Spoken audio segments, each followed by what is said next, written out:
Selamat malam kepada rekan-rekan peserta debat dan seluruh hadirin yang saya hormati. Hari ini kita akan membahas mosi yang sangat penting bagi masa depan bangsa, yaitu realisasi energi bersih di Indonesia.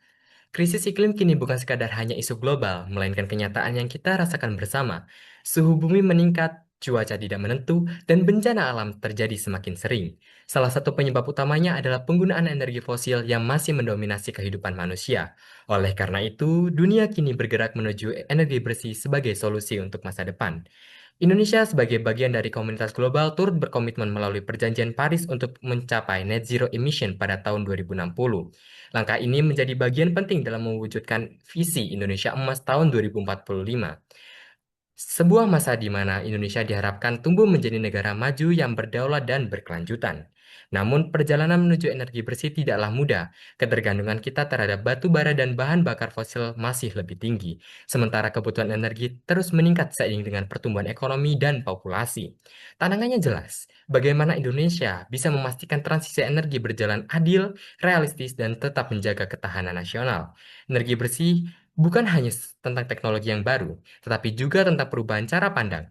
Dibutuhkan kebijakan yang konsisten, investasi yang kuat, dan partisipasi seluruh lapisan masyarakat agar transisi ini benar-benar terjadi.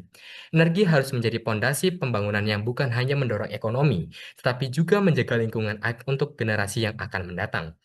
Melalui mosi ini, mari kita menilai sejauh mana langkah Indonesia dalam mewujudkan energi bersih telah berjalan, dan apa yang telah akan diperbaiki agar target 2060 benar-benar sejalan dengan cita-cita besar Indonesia tahun 2045. Dengan semangat berpikir kritis dan objektif, mari kita mulai debat hari ini. Waktu dan tempat kami persilakan kepada tim pro untuk menyampaikan argumennya.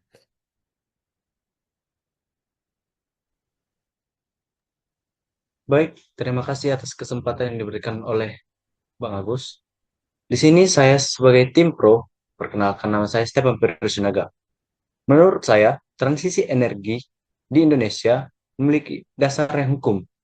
Oleh sebab itu, melalui legislatif dan dinamika transisi energi itu dan arah yang jelas itu dinampak dari Undang-Undang Nomor 30 Tahun 2007 tentang energi, PP Nomor 40 Tahun 2005 tentang kebijakan energi nasional, serta diperkuat oleh Perpres Nomor 73 Tahun 2023 dan Permen ESDM Nomor 10 Tahun 2005 tentang peta jalan transisi energi sektor ketenaga listrikan.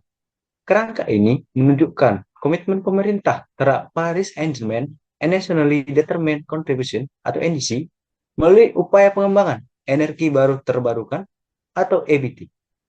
Yang kedua, implementasi program dan proyek energi baru terbarukan.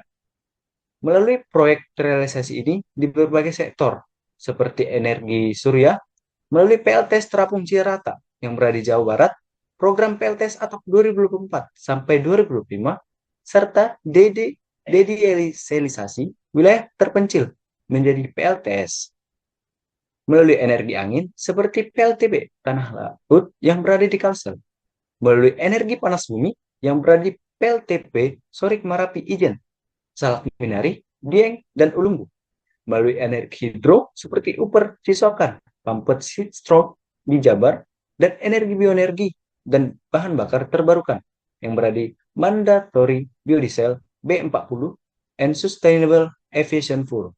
Dan yang terakhir, melalui energi interkoneksi listrik yang berada di Trans Borneo Interconnection yang berada di Kalbar, Sarawak. Alasan yang ketiga ialah dampak ekonomi dan lapangan kerja. Melalui program transisi energi, kontribusi besar terhadap ekonomi nasional. Hal itu dapat dilihat melalui Kementerian Energi dan Sumber Daya Mineral atau SDM 2024 melalui target kapasitas 21,8 gigawatt hingga 2005 dapat menyerap lebih dari 350.000 tenaga kerja. Yang kedua, melalui Institute for Essential Service Reform atau IESR 2024 memiliki potensi 1,2 juta lapangan kerja pada tahun 2030 di sektor manufaktur panel surya, konstruksi, dan biomasa. Dan yang terakhir ialah melalui Bappenas atau Badan Perencanaan Pembangunan Nasional pada tahun 2023 Investasi hijau senilai 25 miliar US dollar berpotensi mengurangi 29 juta ton karbon dioksida karbon dioksida ekuivalen per tahun serta menciptakan multiplier effect ekonomi hingga 2,2 kali lipat, terutama di wilayah penghasil energi terbarukan seperti di Nusa Tenggara, Sulawesi, dan Sumatera. Dan alasan saya yang keempat ialah melalui manfaat lingkungan. Transisi ke energi baru terbarukan juga berdampak positif bagi lingkungan. Melalui PLTS Terapung Cirata, itu dapat mengurangi 214.000 ton karbon dioksida ekuivalen per tahun, serta 3 juta pohon. Setara 3 juta pohon. Melalui program biodiesel B40, itu sangat menekan emisi 8,5 juta ton karbon dioksida ekuivalen per tahun. Sedangkan SAF mendorong dekarbonisasi sektor penerbangan. Semua ini mendukung target penurunan emisi sektor energi sebesar 314 juta ton karbon dioksida ekuivalen pada tahun 2030. Maka oleh karena itu, transisi energi di Indonesia itu memiliki dasar yang hukum kuat melalui realisasi nyata di lapangan kerja, dampak ekonomi signifikan, dan manfaat lingkungan besar. Nah, hal ini tentu menunjukkan bahwa Indonesia tidak hanya berkomitmen, tetapi juga bertindak nyata menuju masa depan energi bersih dan berkelanjutan. Sekian dari saya, Tim Pro. Terima kasih. Baik, terima kasih untuk Saudara Stefan atas pendapatnya. Sebelumnya, perkenalkan saya Angie. Saya izin menyampaikan mosi tidak setuju. Secara hukum, untuk regulasi energi terbarukan ini memang sudah lengkap, namun pada kenyataannya belum mencapai target. Yang pertama, target dari kebijakan energi nasional yang awalnya ditargetkan 23% untuk tahun 2025, pada kenyataannya di tahun 2022 sendiri baru mencapai 12,3% gitu. Nah, sehingga untuk tahun 2030 targetnya diturunkan menjadi 19 sampai 21%. Kemudian juga dalam forum G20, Presiden berencana atau berkomitmen untuk membangun 75 gigawatt energi terbarukan untuk 15 tahun ke depan dan juga menutup PLTU pada tahun 2040. Tapi kenyataannya di RUPTL tahun 2025 sampai 2034 justru malah menambah PLTU sebanyak 6,3 gigawatt. Lalu juga pelaksanaan di daerah belum sinkron karena pada tahun 2022 baru 7 provinsi yang sudah mencapai target untuk energi terbarukan. Sehingga ini menjadi pertanyaan, apakah koordinasi antara daerah dan pusat ini sudah sesuai gitu atau belum? Kemudian juga dampak sosialnya ini harus dipertanyakan lagi. Apakah energi terbarukan ini menjadi solusi atau malah tidak memperhatikan aspek sosial ekologi keberlanjutannya? Contohnya yang terjadi di PLTS Terapung Cirata. Ini PLTS terbesar di Asia Tenggara. Tapi kenyataannya nelayan lokalnya ini malah kehilangan akses ke perairan. Selain itu, menurut penelitian di ITB pada tahun 2023 juga malah mengganggu ekosistem di perairan karena suhu meningkat dari panelnya.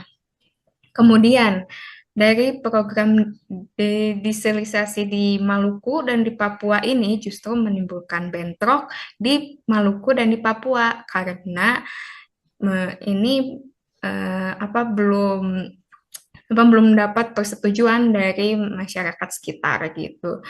Nah, kemudian juga untuk PLTB, beberapa PLTB yang tadi disebutkan semuanya memiliki catatan persoalan sosial ekologi seperti penggusuran, kemudian juga kerusakan hutan lindung, lalu juga gangguan di sumber airnya dan satwa endemiknya juga. Kemudian untuk biodiesel B40 ini malah mengundang deforestasi hutan karena ini bergantung pada sawit. Kemudian untuk lapangan kerja sendiri, yang ada justru malah dari turbin dan panel suryanya malah impor dari Cina sampai ada di angka 80 sampai 90%. Ini akibatnya nilai tambah ekonominya malah kecil. Kemudian juga energi terbarukan ini malah Jawa Bali sentrik gitu. Jadi hanya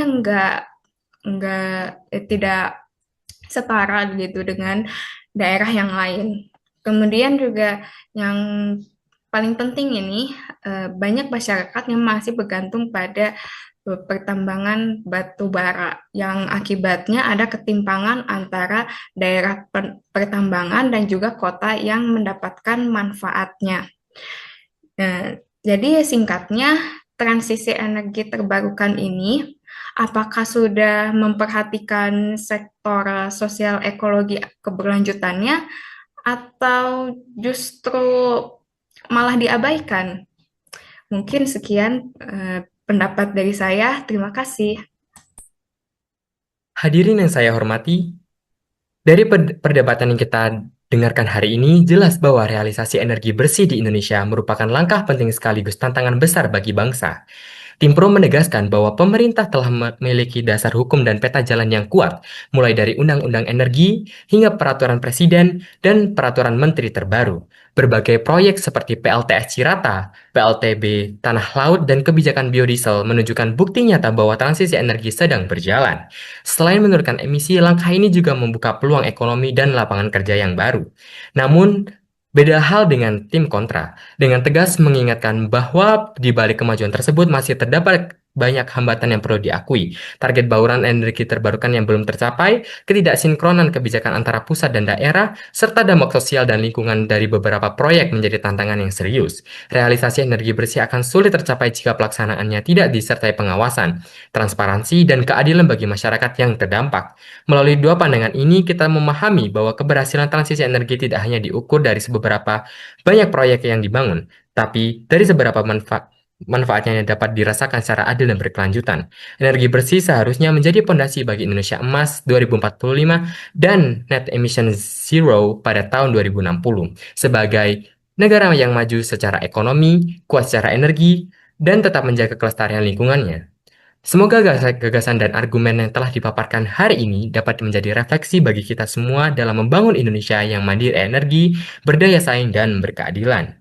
Atas nama seluruh tim yang bertugas, saya ucapkan terima kasih kepada peserta dan hadirin yang telah menyimak dengan seksama. Dengan ini, sesi debat resmi kita tutup. Selamat malam dan terima kasih.